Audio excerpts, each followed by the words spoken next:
It's warmer than wool, it's softer than wool, and it comes from alpacas. So we're getting a private tour here today. Are you ready for this? Meet the alpacas of Windy Haven Farm. So here comes our girls. So these are all females except for that little tiny one. That's 𝗄𝗏𝗀𝗃𝗃. Hey girls. Hey. Hi, do you want one of these? You want one of these? Yeah? How about it? Hello everyone, I'm Don Jacobs, and we are going to learn about alpacas today. We're going to go wild with DiscoverNEPA at Alpacas of Windy Haven Farm. You're going to hear from Carina and Tom, and we're going to have a blast.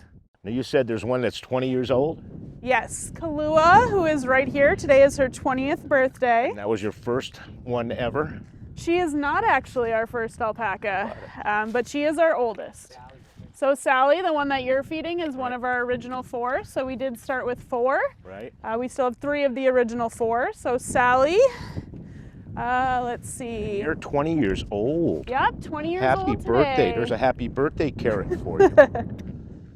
So we are at Alpacas of Windy Haven Farm. It's our crazy little alpaca farm that we've developed over the last few years and has really grown and changed, and it's been a very interesting journey. And we do also have 2 young children, Fiona and Tommy, who are always running around a part of things as well. So tell me, why alpacas? Why not, I guess? I mean, we never made a decision to start an alpaca farm. We both have full-time jobs, we have kids, but we got 4 alpacas as pets from a rescue situation, and it just snowballed, and now we have a full shop and the full business and agritourism and events and all kinds of things going on with the animals. How about it? Come here. I just kissed an alpaca. Wait until Lucy finds out. I kissed an alpaca.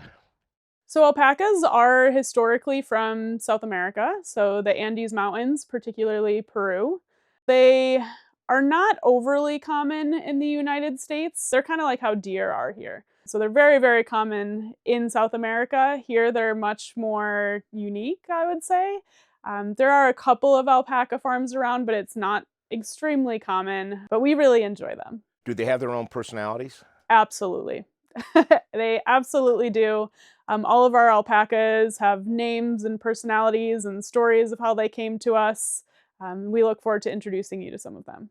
So you know all their names? Yes. So they are very much, for us, their pets.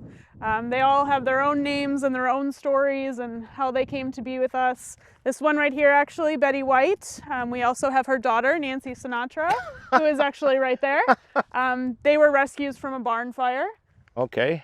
So we opened to the public in August of 2020. It started just really as farm visits, and it's really developed. So we do small, intimate farm visits just to meet our alpacas and learn about them and feed them and take some great selfies, get some snuggles and kisses.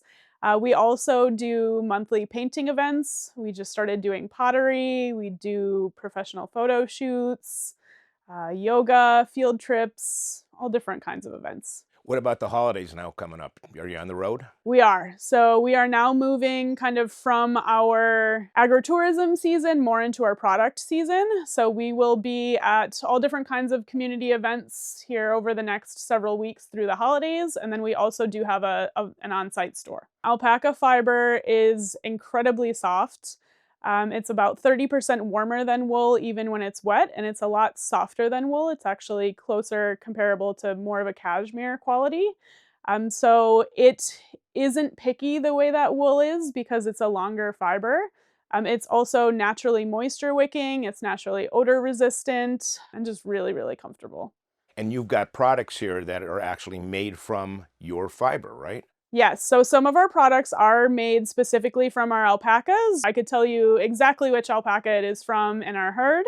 But one thing that makes us really unique as an alpaca farm is that we do everything 100% made and sourced in the United States. So if we can't tell you which one of our alpacas it's from, we know what farm and what state it was made at. So you call it fiber. When it comes from anything else, it's wool. What do we have here? Show me this. So this is some different stages of fiber. So this is exactly what the fiber will feel when you come off of an animal. So Right. this is fiber from some of our specific alpacas. Sally's fiber, Yeah. Lily's fiber, I get it. Different colors too. Yes, so we have a wide variety of colors. This is exactly what it would feel for raw fiber. Okay, and then it gets turned into what? This is roving. So roving would be step 2 in the process. So this is, the gray is sheep roving, and the white is alpaca roving from one of our alpacas named Talon. So we Okay. do a lot of educational events and activities, so we like to show people the difference between both. Tom is gonna spin for you guys.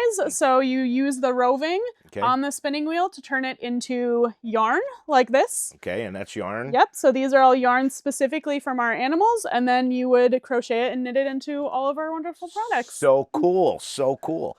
What I'm doing is I'm pulling the hairs inside the roving so that way the ends line up. Okay, So it's going to be like this currently in the roving, and then you pull it so it lines up like that. gotcha. But normally when you do this as you go, and you can't see, you won't see me do it. So if I do it now, you'll be able to see it a little bit. Did you think you'd ever be doing this? No. No, it is very relaxing actually though. Like once you get to the point where you're kind of good at it, Right.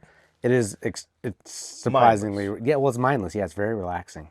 So now, when I'm not going to tie the piece on, what I'm going to do is I'm going to kind of grab the hair end to end. And then when I pinch it in my fingers, you can see this starting to twist. Oh, yeah. Now, when I slide my finger up, you see it twists it. Yep. And then wherever I pinch it and stop it, and then I can let it go in. Foot activated. Foot activated. Yep. And then you'll see lots of different types of wheels out there. There's 2 treadles or single treadle. You have castle style wheels. You have Saxon style wheels.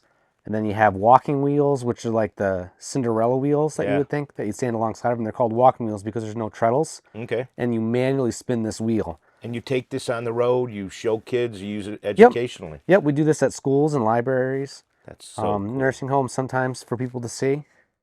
There you have it. We started in the field feeding alpacas carrots, and we finished our day spinning fiber. I hope you enjoyed it as much as I did. Tom, Carina, thank you so much for spending time with me. I now know quite a bit about alpacas. Now, for this episode of Go Wild with Discover NEPA and all of the other episodes, you can go to discovernepa.com or subscribe on YouTube.